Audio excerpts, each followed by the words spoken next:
Hello students, welcome to BBVN online classes, and today we will read about a new chapter and its name is The Child's Letter. So this is written by Eugene Filch. So Eugene Filch जो है उनका जन्म हुआ था 1850 में and he was died in 1895. He was an American poet and journalist. He was also known as the poet of childhood. It means जो बच्चों के बारे में ज़्यादा लिखना पसंद करते थे. Many of his works were published after his death. उनके बहुत सारे ऐसे वर्क हैं जो उनकी डेथ के बाद में पब्लिश हुए.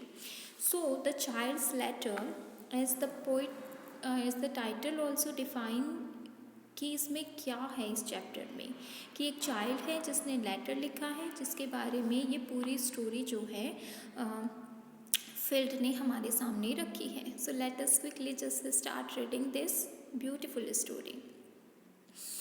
Everybody was afraid of the old governor because he was so cross and surly. हर कोई जो ओल्ड गवर्नर था उससे डरते थे. क्यों? Because he was so cross and surely, क्योंकि वो जो भी बातें कहता था, जो डिसीजन देता था, वो उसके बारे में एकदम स्ट्रेट रहता था. Sorry. And one morning he was surlier than ever. और एक सुबह तो ऐसी थी जब उसे अपने डिसीजन पे 100% जो है वो विश्वास था, बिलीव था, श्योर था. Because he had been troubled for several days with a matter which he had already decided. क्योंकि एक ऐसा मैटर जो है वो उसे परेशान कर रहा था जिसके बारे में वो अपना डिसीजन ऑलरेडी दे चुका था. But many people wished for reversal of his decision. लेकिन बहुत सारे ऐसे लोग थे जो ये चाहते थे कि एक बार फिर से वो अपने डिसीजन के बारे में सोचे. A man found guilty of a small crime had been imprisoned. एक आदमी जिसको कि एक छोटे से क्राइम का जो छोटा सा क्राइम उसमें किया था उसमें वो गिल्टी था. इट मीन्स उसका अपराध साबित हो चुका था.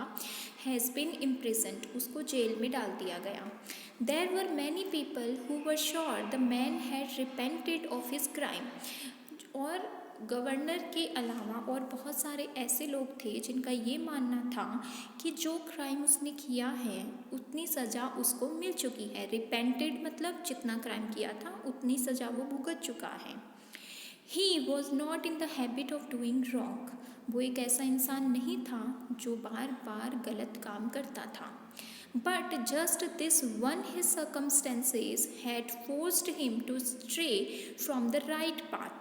लेकिन उसकी लाइफ की सिचुएशन कुछ ऐसी बन गई कि उसने सही रास्ता जो छोड़कर गलत रास्ता अपना लिया.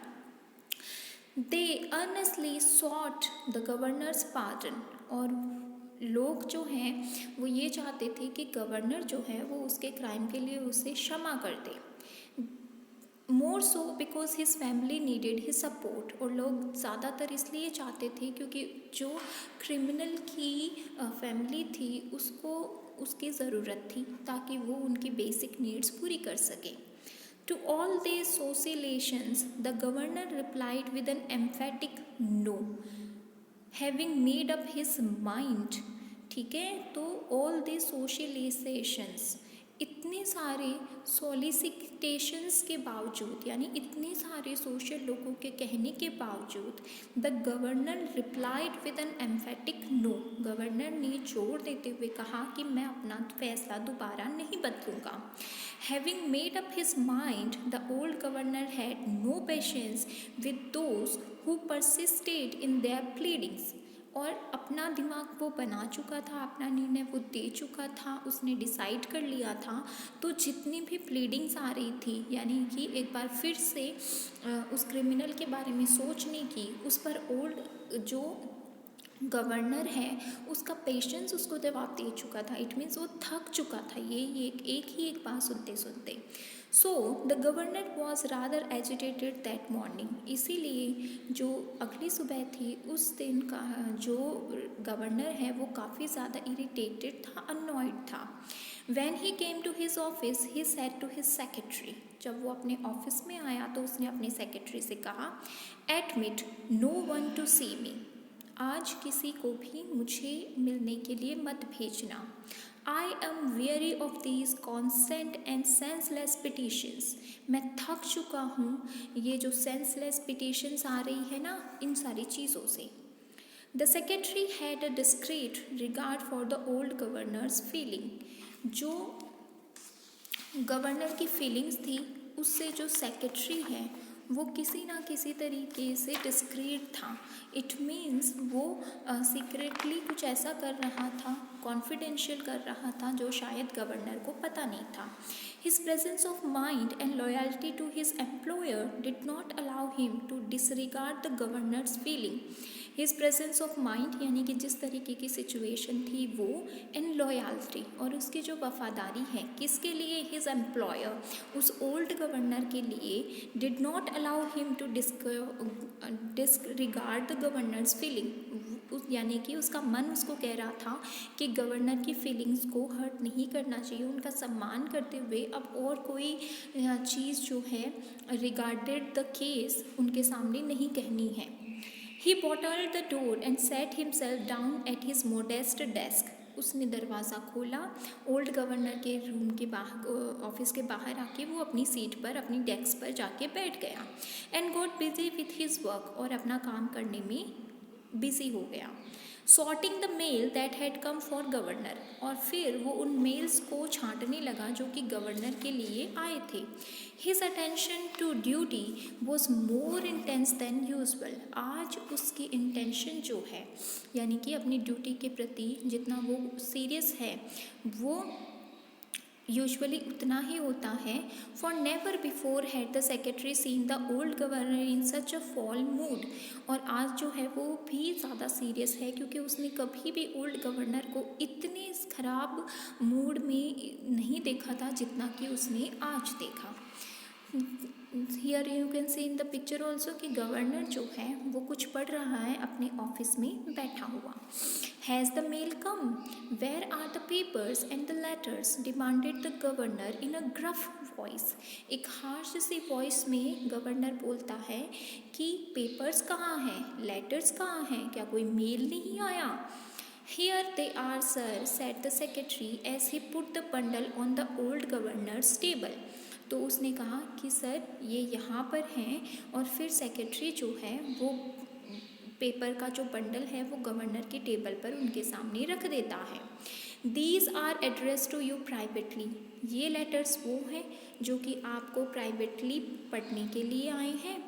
The business letters are on my desk. जो बिजनेस लेटर हैं वो मेरे डेस्क पे पड़े हुए हैं. Would you like to see them now. क्या आप बिजनेस लेटर भी अभी पढ़ना चाहेंगे. No not now, growled the governor. I will read the papers and my private correspondence first. तो उन्होंने कहा नहीं, मैं बिजनेस लेटर अभी नहीं पढ़ूंगा, जो मेरे प्राइवेट लेटर आए हैं जो मुझे लिखे गए हैं मैं वो पढ़ूंगा पहले.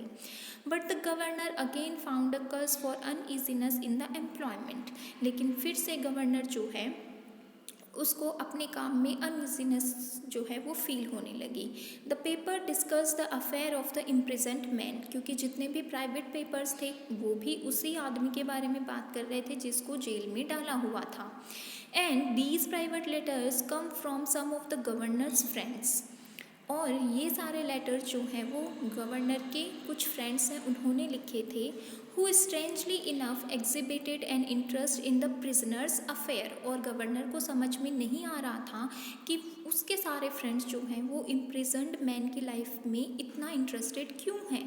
The governor was highly disgusted. Governor जो है उसको बहुत गुस्सा आ रहा था कि ये क्या हो रहा है उसके आसपास.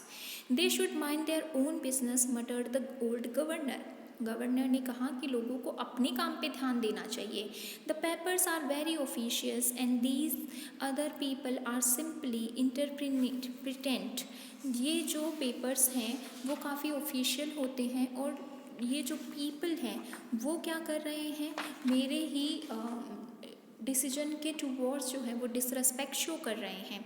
माई mind is made up, nothing shall change me. और फिर वो कहता है कि मैंने तो अपना मन बना लिया है, मैं वापस से इस इम्प्रिजन्ड मैन को जो है फ्री नहीं करने वाला। The governor rang the bell and ask his private secretary to bring the business letter. जो गवर्नर है वो वापस से बेल जो है वो रैंग करता है और अपने प्राइवेट सेक्रेटरी को कहता है कि बिजनेस लेटर्स लेकर आ जाओ। The private secretary could hear the old governor growling and fumbling over the pile of correspondence. Private secretary जो है वो इस दौरान जो जब भी गुस्सा कर रहे थे ओल्ड गवर्नर, तो उनको देख रहा था और वो जानता था कि जितने लेटर्स आए हैं उससे उनका ओल्ड गवर्नर का मूड जो है वो काफ़ी ज़्यादा खराब हो चुका है।